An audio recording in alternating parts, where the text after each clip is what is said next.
One of the most important pieces of equipment on board your vessel is the ground tackle. This consists of the anchor, its rotor line, shackles for connecting the two, and on many larger boats, an electric windlass for raising and lowering heavy anchors. It's mandatory in Canada for boats over 9 meters in length to carry an anchor and at least 30 meters of rode, which may be cable, rope, or chain in any combination. Whether using your anchor for a temporary lunch stop, an overnight stay, or to stop from drifting in the event of an emergency, it's essential to have the right equipment and know how to use it. When selecting an anchor, consider first the characteristics of the waterway bottom.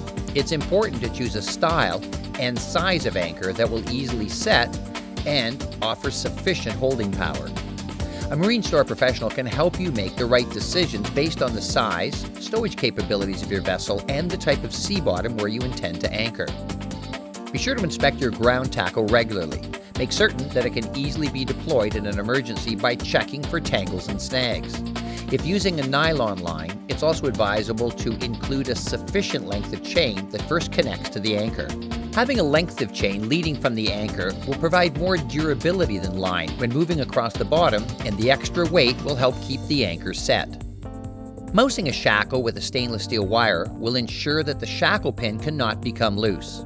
Finally, look for any wear on your ground tackle and replace it as necessary. When anchoring, choose a calm, protected area with plenty of swing room and look for a bottom with good holding, such as weed-free sand.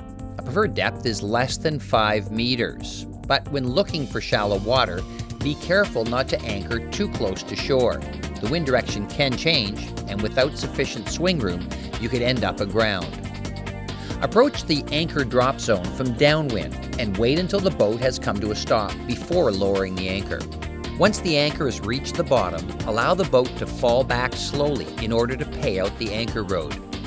A safe anchoring ratio is 5:1, or 5 meters of line for every 1 meter of depth. Increase the length to 10:1 if storm conditions should arise. Once the required amount of anchor rode has been paid out, make fast the rode and allow it to become taut. The anchor will begin to set by digging into the bottom. Slowly begin backing up until the anchor line is taut. Increase the engine RPM to 1/3 in reverse and watch the fixed point on land to be sure the anchor is not dragging.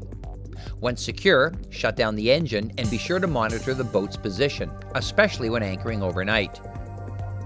Keep an eye on the weather, and if possible, set a depth alarm which will alert you to any change in your position. In an emergency, you may need to deploy your anchor quickly to stop from drifting, so always have your ground tackle ready and know how to use it. It could save your vessel.